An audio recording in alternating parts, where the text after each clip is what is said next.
Assalamualaikum ख़वातीन और हज़रात, welcome back to another episode of Dil Se Dil Tak. This is the continual of our previous episode, जिसके अंदर मैंने मेंशन किया था जो कि सीधा-सीधा हमारी इकोनॉमिकल और एनर्जी से रिलेटेड मसाइल हैं, और जो आने वाले वक़्त के अंदर हम एक फिस्कल डेफ़िसिट के दलदल के अंदर फँसने वाले हैं, उसके बारे में मैंने सारी चीज़ें आपको जो है वो बताई थी। और एक हाइपोथेसिस के बारे में भी मैंने आपको बताया था कि अगर हम कि कैसे अगर हम अपनी ये जो व्हीकल्स हैं, ये जो गाड़ियाँ हैं, बाइक्स हैं, जो हम डेली बेसिस के ऊपर अपने ट्रैवलिंग के लिए यूज़ करते हैं, अगर हम उनको रिप्लेस कर दें इलेक्ट्रिक व्हीकल से, तो कैसे ना सिर्फ हम अपना ये जो एनर्जी का क्राइसिस हमारे ऊपर आया हुआ है, बिजली का बहरान, इस पे भी काबू पा सकते हैं, बल्कि फर्दर ऑन हम इससे अपनी इकोनॉमी को भी स्टेबलाइज़ कर सकते हैं। तो प्रीवियस वीडियो के अंदर मैंने जो है वो सारे मसाइल को जो है हाइलाइट किया था, तो इस वीडियो के अंदर हम जो है वो आपको आज सॉल्यूशन बताएँगे, और वो हाइपोथेसिस जो है वो मैं पूरा आपको एक्सप्लेन करके बताऊँगा कि कैसे अगर हम इलेक्ट्रिक व्हीकल्स को जो है वो यूज़ करना शुरू कर दें, तो हमारी काफ़ी ज़्यादा मुश्किलें जो हैं वो आसान हो जाएँगी। अगर आपने प्रीवियस एपिसोड हमारा नहीं देखा, तो मैं आपको रिकमेंड करूँगा कि आप सबसे पहले जो है जाके वो प्रीवियस एपिसोड देखें, ताकि आपको प्रॉपर कॉन्टेक्स्ट का पता लग जाए कि असल में बात हो क्या रही है। जो है वो प्रीवियस एपिसोड का लिंक जो है वो हमारी डिस्क्रिप्शन में भी मिल जाएगा, फर्स्ट कमेंट्स में भी मिल जाएगा, तो प्लीज़ उसको मिस ना कीजिएगा। With this being said, let's dive right into the episode.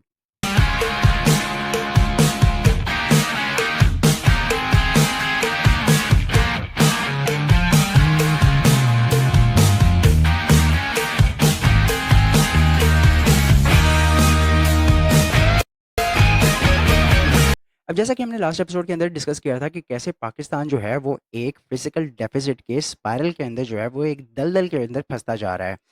हमने इसमें डिस्कस किया था, और इस प्रॉब्लम को जो है वो आइडेंटिफाई किया था कि कैसे जब 90s के अंदर, जब यहाँ पाकिस्तान के अंदर नए-नए पावर प्रोडक्शन प्लांट जो हैं वो इस्टेब्लिश हो रहे थे, तो हमने कुछ इस तरह के मुआहदे किए थे कि लेट्स से कि एक जो कारखाना है उसकी कैपेसिटी जो है टोटल बिजली प्रोड्यूस करने की, लेट्स से कि वो 1000 गीगावाट्स है। तो हाँ, गवर्नमेंट ने कुछ इस तरह के मुआहदे किए थे कि अगर लेट्स से कि गवर्नमेंट उनसे 500 गीगावाट्स परचेज़ करती है, तो बाकी जो 500 गीगावाट्स की जो कमी रह जाएगी, वो कमी को जो हमने इस्तेमाल नहीं की होगी, जो कि पावर प्रोडक्शन प्लांट्स ने प्रोड्यूस नहीं की होगी, उसके एवज़ हमें कुछ ना कुछ अमाउंट जो है उनको पे करनी पड़ेगी। जिससे होता ये है कि कारखाने जो हैं, ये जो इंडिपेंडेंट पावर प्रोडक्शन प्लांट्स हैं, ये बिजली प्रोड्यूस करें या ना करें, इनको पैसे जाते जाते हैं। जिससे हमारे बिल के ऊपर, अब देखें, लेट्स से कि आपकी कंजम्पशन है 500 गीगावाट्स की, और 1000 गीगावाट्स की जो है वो टोटल कैपेसिटी है। जब आप 500 गीगावाट्स पावर जो है वो उसको यूटिलाइज़ करते हो, तो उस 500 गीगावाट्स का बिल तो आपको आता ही है, लेकिन उसके ऊपर जो इज़ाफ़ी 500 गीगावाट्स जिसका हमने इनको पैसे देने हैं, जिसका हमने जो कि ओवरचार्ज हो रहा है गवर्नमेंट ने, वो पैसे भी जो है वो कहीं न कहीं से तो निकालने हैं ना, तो वो भी वो आवाम से ही निकालते हैं। तो इनडायरेक्टली हम उस बकाया 500 गीगावाट्स के पैसे भी दे रहे होते हैं, जो कि हमने इस्तेमाल नहीं किया। और इससे होता ये है कि लेट्स से यार कि मेरा बिल आता है 20,000, उस 20,000 के अंदर मैं 2 एसी भी चलाता हूँ, मैं 1 कूलर भी चलाता हूँ, मैं 4 पंखे भी चलाता हूँ, ठीक है? मेरी इतनी ही कंज़म्पशन के ऊपर अगले महीने अगर मेरा बिल 40,000 आ जाएगा, तो मैं क्या करूँगा, मैं तो अगले महीने मैं उस बिल की अमाउंट को जो है वो कम करने के लिए क्या करूँगा, मैं अपनी कंज़म्पशन को घटाऊँगा। जैसे ही हम अपनी कंज़म्पशन को जो है वो डिक्रीज़ करेंगे, हमारा जो सर्कुलर डेट है वो उतना ही ज़्यादा बढ़ता जाएगा। तो अब हमने अपना मसला आइडेंटिफ़ाई कर दिया कि हमारी जो टोटल कैपेसिटी ऑफ प्रोडक्शन है ना, वो हमने अपनी बढ़ानी है बिजली की। लेकिन अब इसके भी 2 तरीके हो सकते हैं। एक तो ये हो सकता है कि भई गवर्नमेंट जो है वो इसको सब्सिडाइज़ करे बिजली को। लेकिन हमने ऑलरेडी देखा है कि गवर्नमेंट के पास जो है वो उसको अपने लाले पड़े हुए हैं। अ, हमारे हमारे ऑलरेडी बैंक्रप्सी की तरफ जो है वो हम बार-बार, हमारा मुल्क जो है वो चला जाता है। हमारे कौमी ख़ज़ाने के अंदर जो है वो डॉलर्स नहीं है, आईएमएफ वगैरह को, और बाकी जितने भी लोन्स पेंडिंग हैं हमारे ऑल ओवर द वर्ल्ड, हम उन इंस्टीट्यूशंस को जो हैं वो, हमारे जितने भी लोनर्स और डेटर्स हैं, हम उनको अभी पे बैक नहीं कर पा रहे। और गवर्नमेंट जो है फ़िलहाल वो सोच रही है कि जितने भी हमारे कोई छोटे-मोटे स्टेट के जितने भी बकाया एसेट्स रह गए हैं, वो उनको भी जो है वो बेच दें। तो गवर्नमेंट के हाथ में तो जो है वो इस वक़्त कुछ भी ऐसा नहीं है कि वो बिजली को जो है वो सब्सिडाइज़ कर सके। दूसरी ऑप्शन जो हमारे पास आती है वो ये आती है कि हम करंट प्राइस के ऊपर जो है वो अपनी बिजली की कंज़म्पशन को बढ़ाएँ, which is again not possible at all, because आपने ऑलरेडी देखा है कि कितनी ज़्यादा महँगाई हुई हुई है, कितनी ज़्यादा बेरोज़गारी है। तो इस बेरोज़गारी के आलम में, जहाँ पे लोग एक्जिस्टिंगली अपने पंखे और लाइट बल्ब्स और फ्रिज और ये जो पानी की मोटर वग़ैरह होती हैं, ये जो एसेंशियल घर की हाउसहोल्ड आइटम्स हैं, वो उनको भी बंद कर रहे हैं। इतने ज़्यादा इंक्रीज़्ड अमाउंट ऑफ बिल्स की वजह से, तो ये भी हम तरीका जो है वो नहीं अपना सकते कि अगर हम अपनी बिजली की कंज़म्पशन को इसी प्राइस के ऊपर बढ़ाएँ, बिकॉज़ आउट ऑफ रीच हो जाएगा। अब इसकी मिसाल मैं आपको देके समझाता हूँ कि 2022 में हमने जो है वो 1,40,000 गीगावाट पर आवर बिजली जो है वो प्रोड्यूस की थी। इसके बरक्स 2024 के अंदर हमने 1,25,000 गीगावाट पर आवर बिजली जो है वो प्रोड्यूस किया है। तो हमने ओवर द टाइम जो है वो हमारी बिजली की कंज़म्पशन जो है वो कम हुई है। जैसे ही बिजली की कंज़म्पशन हमारी कम होगी तो हमारा सर्कुलर डेट बढ़ेगा, और over the course of next years हम इसी तरीके से जो हमारे पास ग्राफ आ रहा है उसमें तो यही लग रहा है कि हम जो है वो ऑलरेडी अपनी बिजली की कंज़म्पशन को जो है वो डिक्रीज़ कर चुके हैं, और आने वाले दिनों के अंदर हम इसको और डिक्रीज़ करेंगे। तो आप देख रहे हैं कि एक टाइम आएगा कि हमारे जो है वो बिजली के बिल बिल्कुल ख़त्म हो जाएँगे और हम सिर्फ़ सर्कुलर डेट की मद में जो है ना वो पेमेंट्स दे रहे होंगे। अब हम अब हम करंट प्राइसेज़ के ऊपर जो है वो बिजली की कंज़म्पशन को कैसे बढ़ाएँ? अब इसका एक तीसरा जो है वो हल निकल के आता है, वही हाइपोथेसिस जो कि मैं खुद भी काफ़ी ज़्यादा लोगों से और पॉडकास्ट के अंदर जो है वो सुन रहा था और मेरे भी माइंड में चल रहा था, और ख़ास तौर पे मैंने रिसेंटली जो मैंने सैयद मुज़म्मिल ज़ैदी की पॉडकास्ट देखी, और उस पॉडकास्ट के अंदर उन्होंने जब ये हाइपोथेसिस जो है वो एक्सप्लेन किया, तो मुझे इंस्टेंटली क्लिक हुआ कि हाँ, ये बड़ी फ़ायदेमंद बात है, ये बड़ी बेनिफिशियल बात है, और मुझे इसके बारे में जो है वो अपने पॉइंट ऑफ व्यू से भी बात करनी चाहिए। तो अब गाड़ियाँ जो हैं वो तो हम ऑलरेडी डेली बेसिस के ऊपर जो है वो इस्तेमाल कर रहे हैं, और इन गाड़ियों के ऊपर हमारा हर महीने जो है वो कोई ना कोई खर्चा होता ही है, चाहे उसके मेंटेनेंस के ऊपर कोई खर्चा हो या उसकी पेट्रोलिंग के ऊपर कोई खर्चा हो। हम मंथली या डेली बेसिस के ऊपर अपनी गाड़ियों पे जो है वो खर्चा तो कर ही रहे हैं। इसी पेट्रोल की कंजम्पशन को पूरा करने के लिए गवर्नमेंट हर साल 15 ट्रिलियन डॉलर्स का जो ऑयल है वो आलमी मंडी से इंपोर्ट करता है।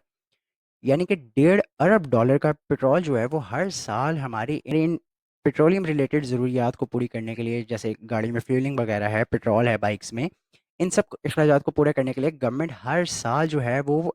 1.5 अरब डॉलर 15 ट्रिलियन डॉलर जो है वो खर्च तो कर ही रहा है ऑलरेडी। अब ज़रा सोचें कि अगर हम ये सारी जो गाड़ियाँ और बाइक्स जो हमारी सड़कों पे ऑलरेडी चल रही हैं, अगर हम इनको कन्वर्ट कर दें इलेक्ट्रिक कार्स के अंदर, तो इससे हमारी इकोनॉमी के ऊपर क्या इम्पैक्ट पड़ेगा? ऑन एवरेज पाकिस्तान के अंदर एक गाड़ी जो है वो तकरीबन 10,000 किलोमीटर जो है वो ट्रैवल करती है, और बाइक जो है वो ऑन एवरेज 4,000 किलोमीटर का जो है वो सफ़र तय करती है। हम ये 75 लाख गाड़ियाँ और ये जो 1.5 करोड़ बाइक्स हमारी रोड्स के ऊपर चल रही हैं, इनको टोटली रिप्लेस कर दें इलेक्ट्रिक व्हीकल से, तो इनको चार्ज करने के लिए जो बिजली हमें सालाना दरकार होगी ना, वो 1,065 लाख गीगावाट पर आवर की बिजली होगी। अगर आप इस फिगर को हमारी जो करंट कंजम्पशन चल रही है बिजली की, जो कि है 1,25,000 गीगावाट्स, इन दोनों को कंबाइन कर दें तो ये टोटल ऑन एवरेज जो है इतनी अमाउंट ऑफ बिजली बन जाती है जितनी इस वक़्त पाकिस्तान के जितने भी पावर प्रोडक्शन प्लांट्स हैं वो प्रोड्यूस करने की कैपेबिलिटी रखते हैं। तो इससे होगा क्या कि एक झटके के अंदर आपका ये जो billions and billions of dollars का जो जो सर्कुलर डेट हमारे सर पे हर साल चढ़ जाता है, ये एक झटके में ज़ीरो हो गया। अब इसमें मुझे पता है कि आप लोग जो है वो कहोगे कि भाई हमारे पास तो आगे खाने के वांदे पड़े हुए हैं, तो हम जो है वो अपनी गाड़ियों को रिप्लेस कैसे कर लें, हम अपनी बाइक्स को रिप्लेस कैसे कर लें? हमारे पास तो डॉलर्स नहीं पड़े हुए इतने बिलियंस ऑफ डॉलर्स के, हम जो है वो जाके अपनी पुरानी गाड़ियों को जो है वो एकदम रिप्लेस कर दें। मैं आप लोगों को सिर्फ़ एक बिग पिक्चर दिखा रहा हूँ। मैं आप लोगों को सिर्फ़ एक गोल, एक मंज़िल, एक टारगेट अपना दिखा रहा हूँ कि यहाँ पे हमने पहुँचना है, और इस टारगेट को अचीव करने के लिए डिफ़रेंट सिनेरियोज़ बनाए जा सकते हैं, डिफ़रेंट तरीके जो है वो एग्ज़ीक्यूट किए जा सकते हैं, जिससे हम इस मकाम पे जो है वो अपने आप को लेकर आ सकें। सबसे बड़ी बात, आजकल की मॉडर्न वर्ल्ड के अंदर हर कोई जो है वो दौड़ में लगा हुआ है। एक रेस चल रही है इलेक्ट्रिक कार्स की इकॉनमी को लेकर कि कौन इसको जो है वो लीड करता है। चाइना हो गया, इंडिया हो गया, अमेरिका हो गया, ये सारे एक रेस के अंदर जो है वो भाग रहे हैं कि क्यों आने वाले वक्तों के अंदर इलेक्ट्रिक व्हीकल्स की इकॉनमी को जो है वो सबसे आगे लेके चलेगा। वही कल की आने वाली सुपर पावर बनेगी। अब मैं ये बिल्कुल भी नहीं कह रहा हूँ कि पाकिस्तान जो है वो चाइना से, यूएसए से या इंडिया से जो है वो कम्पीट करने लग जाए, हम कर भी नहीं सकते, वो हमसे कोसों आगे हैं। लेकिन जब आपकी एक रेस चल रही होती है ना, जब आपकी एक रेस शुरू हो रही होती है और सारे स्टार्टिंग पॉइंट पे होते हैं, तो हमारे पास एक बहुत बड़ा एज है कि हम भी उस रेस में शामिल होके अपने आप को एलिवेट कर सकें। देखें, हम लोग हर साल 1.5 अरब डॉलर जो है वो पेट्रोलियम के लिए तो फूँक ही रहे हैं ना, पाकिस्तानी गवर्नमेंट। तो अगर आप अपनी सारी व्हीकल्स को जो है वो कन्वर्ट कर दें इलेक्ट्रिक के ऊपर, तो ना सिर्फ आपका ये जो सर्कुलर डेट आपको हर महीने बिजली के बिलों में जो लग के आता है वो भी खत्म होगा, बस $15 बिलियन भी जो हैं वो भी सेव होंगे। हम $1-2 के लिए जो है वो IMF के पास या वर्ल्ड बैंक के पास या डिफरेंट एंटिटीज के पास जो है वो हाथ लटकाए हुए, मुंह लटकाए हुए और भीख मांगते हुए जो है वो जा रहे होते हैं कि भाई हमें 1 अरब दे दो, हमें 2 अरब दे दो। तो देखें, आपको डायरेक्ट जो $1.5 अरब आप हर साल ऑयल के ऊपर फूक रहे हो, आपका वो भी बचा, और दूसरा आपकी जो स्टैंडर्ड ऑफ लिविंग है वो भी बढ़ा। तीसरा आपकी जो इलेक्ट्रिसिटी कंजम्पशन है आपकी वो भी पूरी हुई, चाहे वो घरों की हो, फैक्ट्रीज की हो, या आपकी किसी भी तरह की कमर्शियल यूज़ की हो। आपके सर्कुलर डेट्स भी ख़त्म हो गए। और तीसरी कंपनी है, उसकी एक वेरिएंट है डॉल्फिन। ये गाड़ी जो है वो आपको ऑलमोस्ट कोई $10,000 के अंदर जो है वो मिल जाती है। अब $10,000 पाकिस्तान के ऑलमोस्ट तकरीबन 27-28 लाख मिलते हैं। आजकल जो आप छोटी-छोटी डिंकी गाड़ियाँ होती है ना, ऑल्टो, स्विफ्ट, इस तरह की, वो भी 30-30, 35-35 लाख, 40-40 लाख को क्रॉस कर गई हुई हैं, और उसके अंदर आपको एक एयर बैग नहीं मिलता। 1 साल आप उसको गाड़ी को चलाते हो ना, तो आपकी गाड़ी में चूँ-चूँ की आवाज़ें आना शुरू हो जाती हैं। थर्ड क्लास प्लास्टिक क्वालिटी की गाड़ियाँ जो है वो आप 40-40 लाख की जो है वो अफ़ोर्ड कर रहे हो। आप ज़रा एक बारी इस डॉल्फिन की लुक चेक करो, आपको शशके आ जाएँगे, आपको मज़े आ जाएँगे। जहाँ पे, और ये कोई इतना बड़ा प्रॉब्लम भी नहीं है कि भाईजान सारे जो हैं वो कैसे ये गाड़ियाँ रिप्लेस करेंगे। मैंने आपको बताया कि हर साल 2 लाख गाड़ियाँ जो हैं वो न्यू लोग जो हैं परचेज़ करते हैं। हम अगर पाकिस्तान की गवर्नमेंट जो है, स्टेट की गवर्नमेंट जो है, वो अगर थोड़ी-सी पॉलिसीज़ को इंटरवीन करे, तो हम इस बड़े प्रॉब्लम को जो है वो इतने बेहतरीन तरीके के साथ जो है वो कॉन्कर कर सकते हैं। और अगर कोई वाक़ई ब्रॉड माइंडेड होके और खुले दिमाग के साथ सुन रहा हो ना, तो ये सॉल्यूशन जो भी इम्प्लीमेंट करेगा ना, मेरे ख़्याल से अगले 10 साल के लिए ना पाकिस्तान की हुकूमत ले जाएगा। अब देखें ज़रा, अगर गवर्नमेंट सिर्फ़ ये पॉलिसी लगा दे कि भाई आने वाले 2 सालों के बाद जो है वो नई जितनी भी गाड़ियाँ होंगी जो कि पेट्रोलियम बेस्ड हैं, उन पे बैन लगा दे, और ये इम्प्लीमेंट करे कि भाई अब आप अगर कोई नई ब्रांड न्यू गाड़ी जो है वो परचेज़ कर सकते हो, तो वो सिर्फ़ आप इलेक्ट्रिक गाड़ी परचेज़ कर सकते हो। और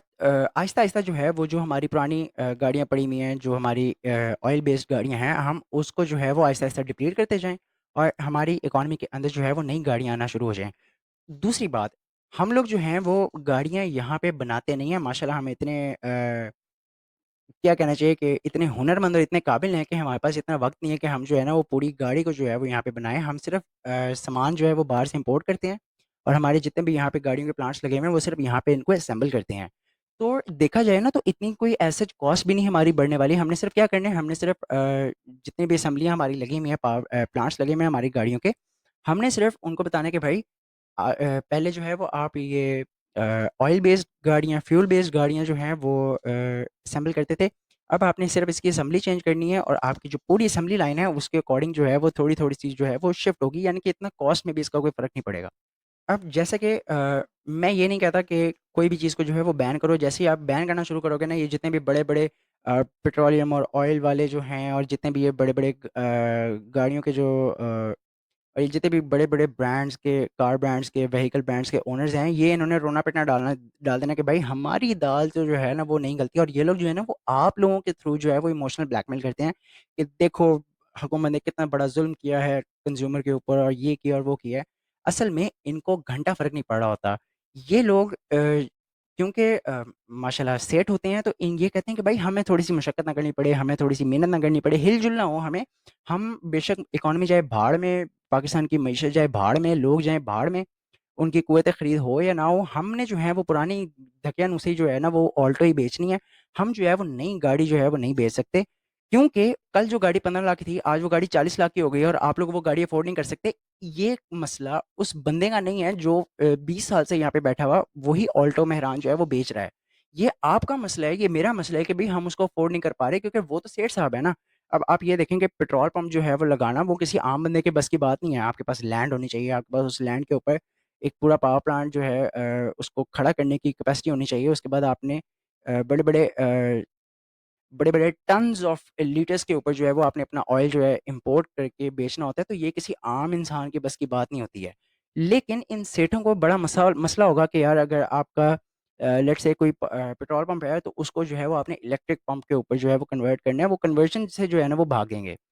इसमें गवर्नमेंट को ये चाहिए कि वो पेट्रोल के ऊपर जो है ना वो 50 से 100 रुपए जो है वो कार्बन एमिशन टैक्स लगा दे कि भाई ये 100 रुपया जो है ना ये पेट्रोल के ऊपर आपको सिर्फ लगेगा, ये आपने डीजल के ऊपर टैक्स नहीं लगाना।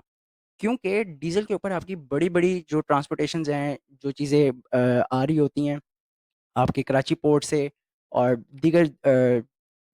दीगर सूबों से, जो आपकी ट्रैवलिंग जो आपकी चीज़ें इंपोर्ट हो रही होती हैं, सब्जियां और बाकी चीज़ें,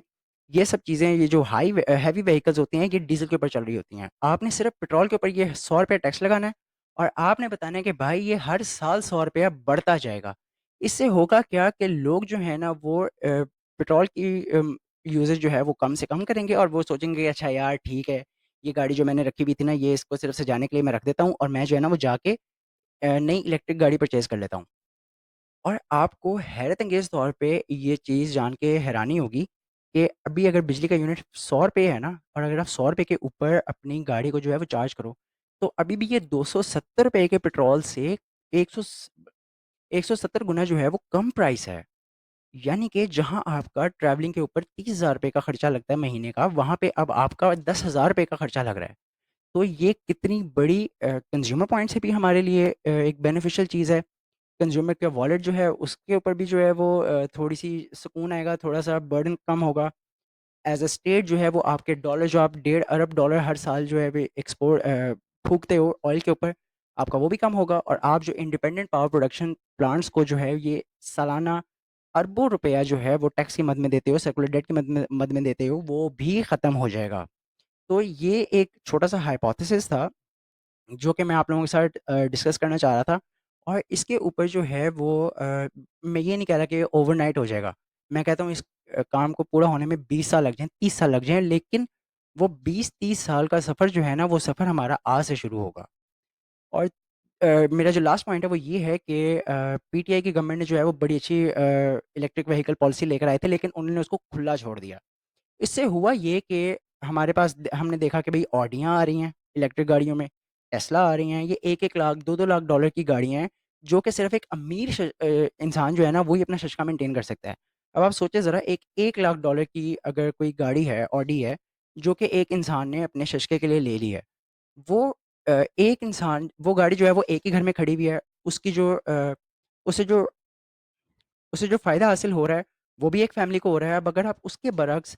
10 बाइट गाड़ियाँ ले लें 10-10 हज़ार डॉलर की, तो उससे क्या होगा? उससे 10 ख़ानदान जो है वो उससे फ़ायदा उठाएँगे। 10 ख़ानदानों की बिजली की कैपेसिटी जो है, बिजली की कंज़म्पशन जो है वो पूरी होगी। इससे आपको ओवर द स्केल बहुत ज़्यादा आपको फ़र्क पड़ेगा। आपने क्या करना है? आपने जो सर्टेन अमाउंट है कि भई 20,000 30,000 डॉलर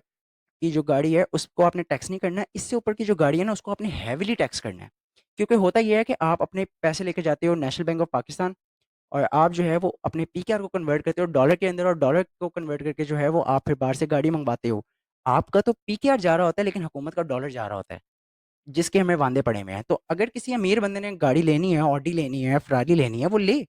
लेकिन एक सर्टेन टैक्स दे, भई 1 लाख डॉलर की गाड़ी है, $50,000 उसका टैक्स हो और वो $50,000 जो आपको गवर्नमेंट को टैक्स की मद में मिले, वो उससे अपना सर्कुलर डेट ख़त्म करे। थोड़ी-सी गवर्नमेंट अगर स्मार्टली खेले, तो इस वक़्त एक बहुत बड़ी अपॉर्च्युनिटी है, जिससे जो है वो कोई भी पॉलिटिकल पार्टी अपना फ़ायदा उठा सकती है और वो द अवाम की चाँद का तारा बन जाएगी। इस